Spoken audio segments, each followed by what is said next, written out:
Hi, it's Dr. Gary here on the road. We are dental practice brokers nationwide. We sell dental practices. Today's topic is how many fair market offers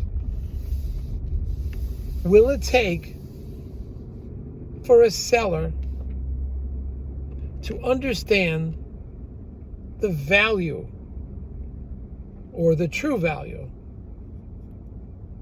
of their dental office. We're going to get into that today. There are similarities with other industries also, such as housing and so forth. We'll get into that. So,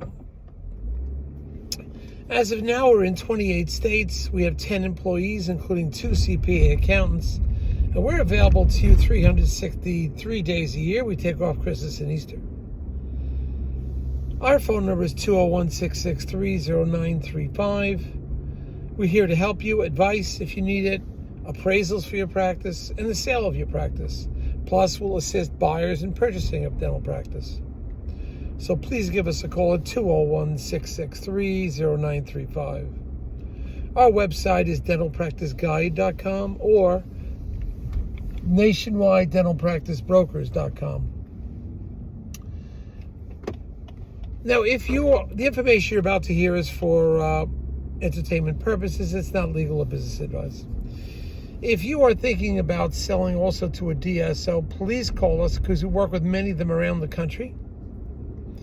And they will often pay our commission, so there's no commission to you, depending on criteria, of course. And if you work with us, we will often get your legal fees. If you're selling to a DSO, we can often get your legal fees reimbursed upon successful closing.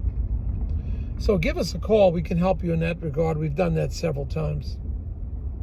Anyway, so this is a topic. You have a seller of a dental office. How many times and how many offers does that seller, who sometimes thinks their practice is worth above the market value, just insist it's worth it above the market value, and someone has to pay that if they want the practice, or they won't sell, is often what they say. I do find when somebody puts their practice on the market, ultimately they do want to sell. Even though they say, I don't have to sell, they would never put it on the market in the first place. They're looking for a buyer. But how many times do fair market value offers have to come in? Now, fair market is the market for that region that you're in there. Sometimes it's often based on cash flow, sometimes the bank appraisal, sometimes a consultant appraisal. Although the consultants could be wrong, the banks could be wrong, they could be missing something. But after a while, there's what you call fair market value, with your broker can give you an idea, your dental broker can give you an idea of what the value is. But the true value of a dental practice is when offers come in. That's your value. That's it right there. What are the offers? Because in the end, as we've said multiple times, the value of a dental practice is what the buyer is willing to pay, what this bank is willing to finance, and what the seller is going to negotiate to let it go for. That's your true market. So the market starts when buyers start making offers. But how many fair market offers does the seller have to see before they keep, by the time they stop saying no? Because there are sellers that will not accept what the market will bear. And I do understand that as a dentist. I mean, you put your whole life into this thing, into that practice. You want a good return. Up in Canada, they're paying 100 to 125% of the gross. So why is it up there they pay so much? Perhaps it's supply and demand, I don't know. In California, out west, they pay a high dollar amount. Fairfax County, Virginia, a high dollar amount for the sale price. So in different regions of the country, they're paying significantly higher than others. And the sellers hear this and they say, well, why can't I get that? Well, sometimes it's a regional purchase. It's supply and demand, it's the area. There's a lot of things that go into the buyer's mind. Now, nowadays, the buyer is often counseled by his bank and his accountant before he even makes an offer. Years ago, 30 years ago, that seller, or 35 years ago, the seller would look at a couple years tax return, that's it. They don't look at procedure code analysis, they don't look at profit loss, they don't look at discretionary expenses, they don't look at it. That's what was going on years ago. But now it's different. Sellers get frustrated. Why do they need so much data? Well, they need the data to analyze your practice, and that's just the way it is. Banks need it, buyers need it, buyers' accountants need it. They want to figure out their cash flow analysis. So they need all that data. But the question is, when it comes to the offers, let's get back to that. If you have a seller that simply thinks his practice is worth more than the market value, and we said why we can understand that, but a buyer has to be willing to pay that.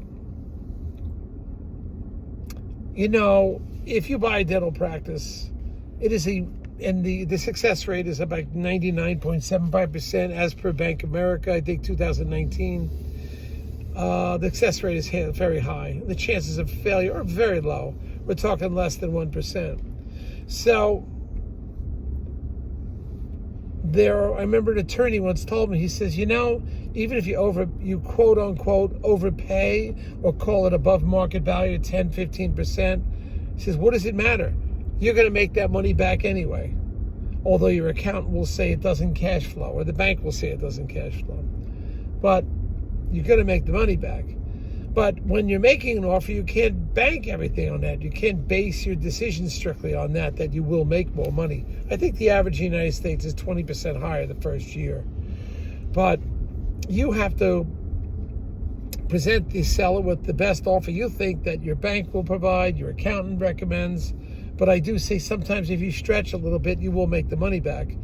But getting back to this seller that has been given 3 letters of intent, let's say 4 letters of intent, and all within a range, somewhat acceptable range, or each offer, and I never shop the deal. I don't tell one buyer what the other buyer's saying. But if those offers came within a certain range, a 70 percentile, let's say 75th percent, 76%, let's say they came within that range. Well, if there's 3 offers and they all came within a certain range, how long is it going to take that seller to just say, well, maybe that's it. Maybe that's all my practice is worth? It sounds like 3 times. If a seller would have received 3 offers on a practice, bona fide offers, this is coming from a bank and the letter of intent and so forth, the buyer can get the funding, the buyer was pre-approved.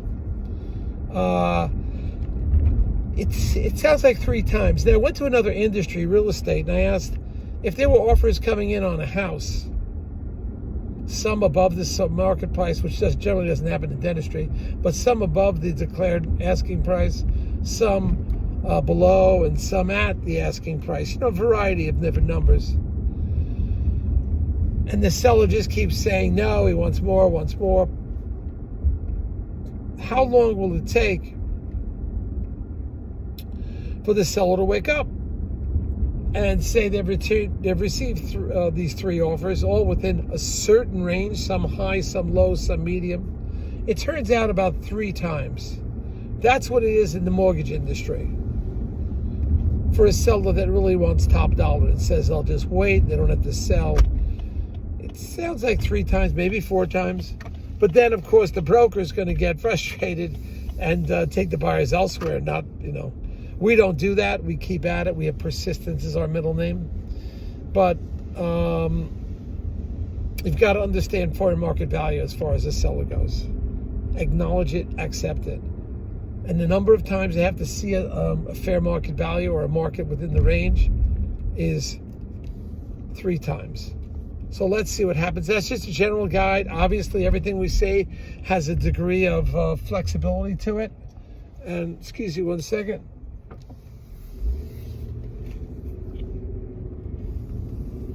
Sorry, that was an intersection. You should never talk on the phone when you're at an intersection. Your friends will understand. Just stop talking.